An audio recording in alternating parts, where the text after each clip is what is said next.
Hello, this is Shao. This is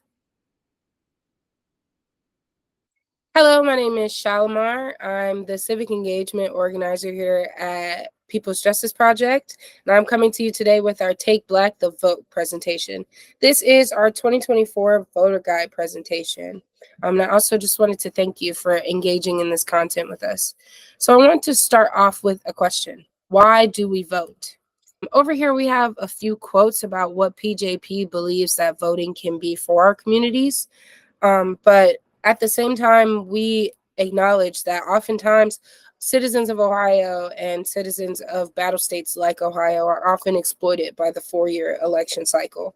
Voting feels irrelevant to our real lives.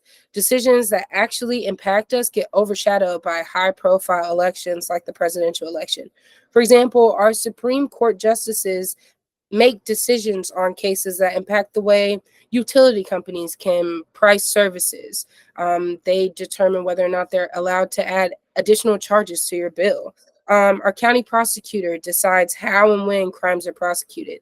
They decide if the police who murder citizens face criminal charges. Our redistricting committees determine how our votes and our concerns are distributed, whether that's locally or federally.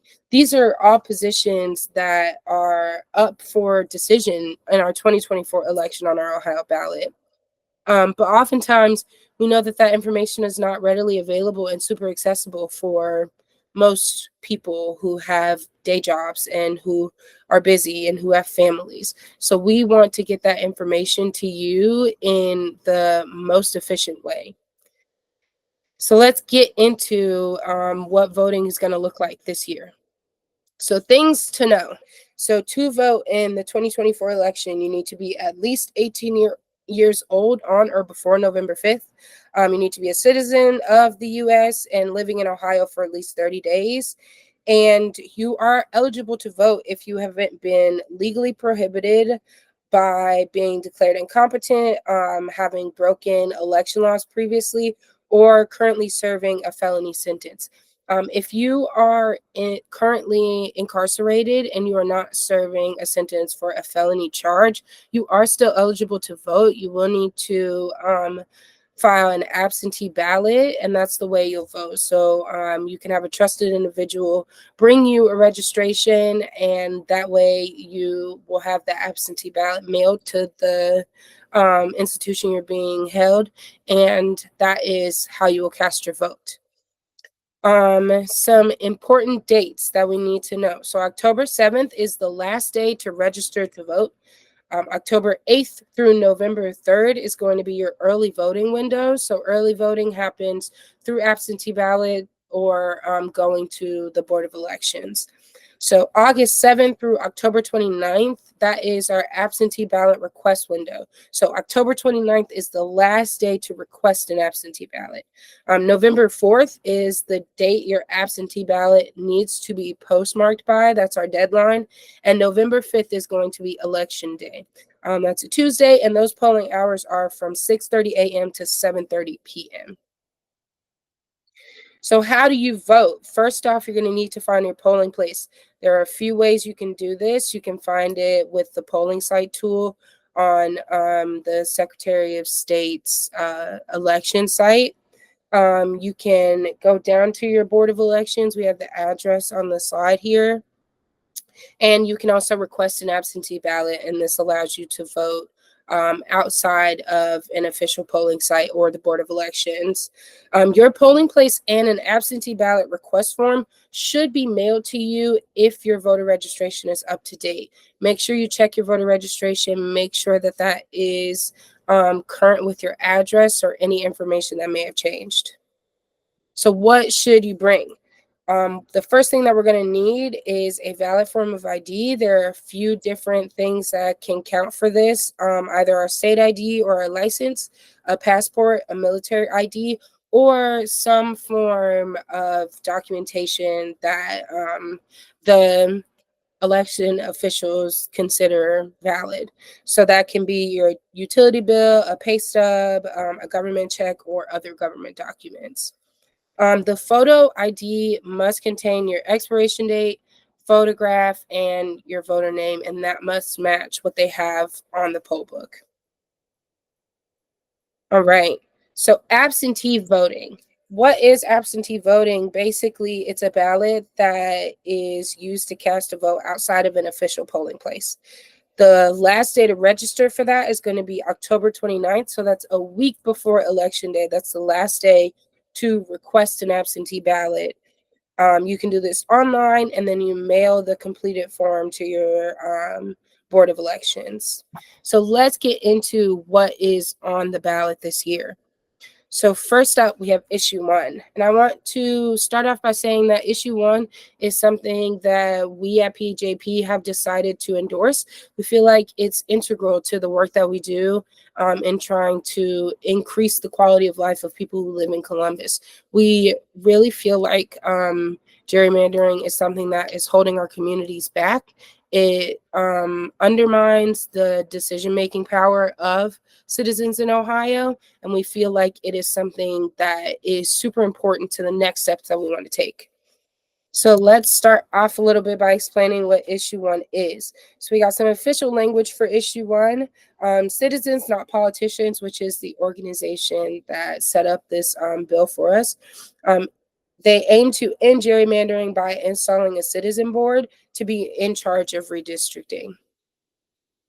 So voting yes on issue 1 would create a 15-member commission with 5 Democrats, 5 Republicans, and 5 independents. Their voting patterns will be used to determine what affiliation they have. So they'll be going through your previous voting records to see how your voting aligns. And that's how board members or commission members will be determined. So as a requirement, you must have voted in the past 2 consecutive even year primaries, and the application will be open to the public. However, elected officials and people connected to those offices and lobbyists will be prohibited from participating. This is huge because there are a lot of issues and a lot of corruption that goes into letting elected officials be in charge of how we draw our districts, and I'll explain a little bit more about that. So what is redistricting? Redistricting happens on a 10-year cycle, and a committee of incumbent politicians use the information from the census that is done every 10 years to draw congressional and general assembly districts. So what does this mean, really? These maps determine how communities are divided, how our resources are allocated, and how our votes are represented. Our maps in Ohio are historically known to show evidence of discriminatory drawing that don't follow demographic or geographical logic, but they benefit politicians. By definition, this is gerrymandering. So gerrymandering is when districts are drawn by incumbent politicians to maintain their power with the intent of influencing elections to their advantage. This lets parties with influence artificially inflate their control by drawing jagged, broken districts that undermine established communities. And this is known as packing or cracking. This is where voters from a particular party or demographic group are concentrated into one district to reduce their influence, right? So maybe you have a large concentration or a large number of people over an expanded area that feel the same. If there's a politician with power who is in opposition of the desires of those citizens, they have the ability to draw our districts in a way that include all of those people so that they only have to be dealt with in one district. And the way our voting works, districts are basically smaller groups of voters. So instead of counting all those 10 votes separately, you would do that in those smaller chunks, and that's how those votes would be represented. And then we also have cracking, where voters from a particular party or demographic group are split to dilute their voting power. So this makes it harder for them to influence elections. Also in races, sometimes politicians in power will put multiple politicians from a different party in the same district so that they have to compete with each other, and at least one of them will be removed. So how does gerrymandering hurt the community? These maps separate incumbents of the opposition party from their established base and put them in less favorable districts. It takes away our voter choice. It undermines the decision-making power of our citizens. Given that the map is rigged, an incumbent legislator is virtually assured re-election as long as he or she cares to hold the seat. And they don't have to be accountable to citizens because the math that they've worked out with this redistricting will guarantee them that seat no matter what.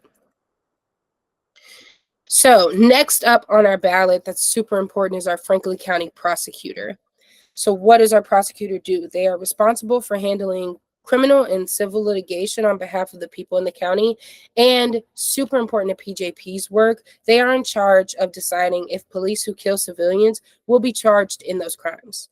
We have two candidates for this race, and those are going to be Shayla Favors. She is the Democratic candidate. She's a city council member, and she was at the forefront of city council's proposal to support abortion access in Columbus and also remove some of the barriers for people seeking abortions.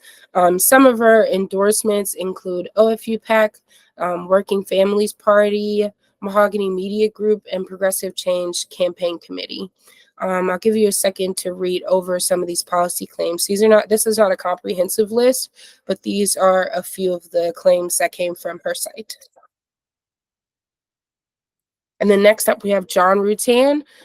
These are some of his policy claims. He does not have any endorsements that have been publicized, and the Franklin County Republican Party revoked their endorsement. John Rutan is a private attorney, and based on his policy claims, he is really invested in faith being a central part of his potential term as a county prosecutor.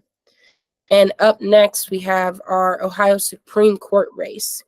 So there are 3 seats up for election for our Ohio Supreme Court race, but let's start with getting into what is the importance of our Ohio Supreme Court. They are the last step in hearing cases tried in Ohio before they are taken to a federal institution. They create rules governing practice and procedure in Ohio's courts, such as rules of evidence, rules of civil procedure, and rules of criminal procedures.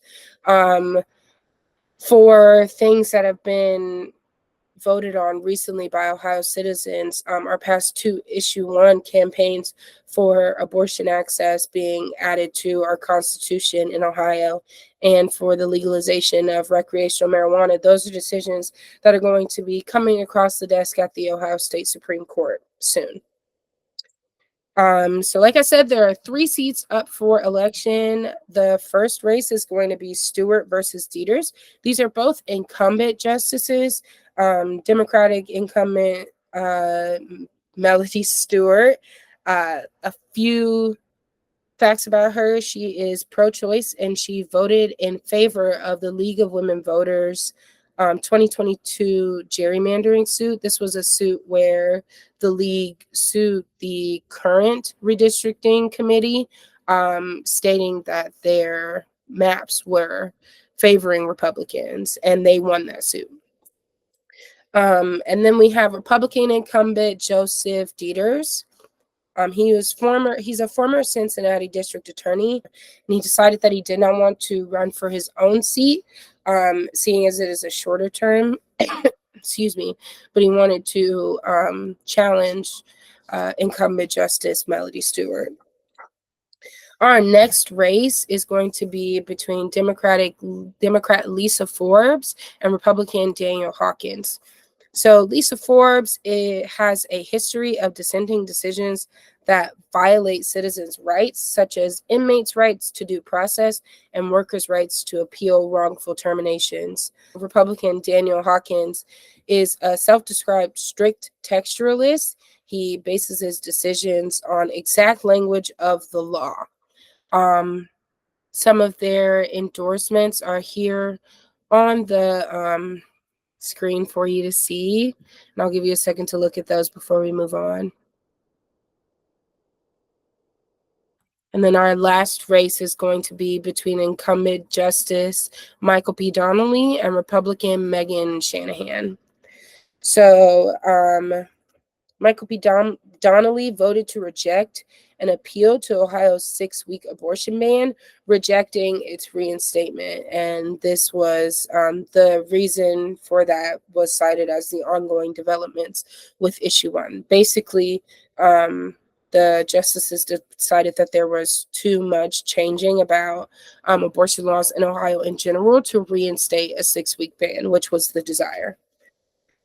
And then he is currently sitting on the Ohio State Supreme Court.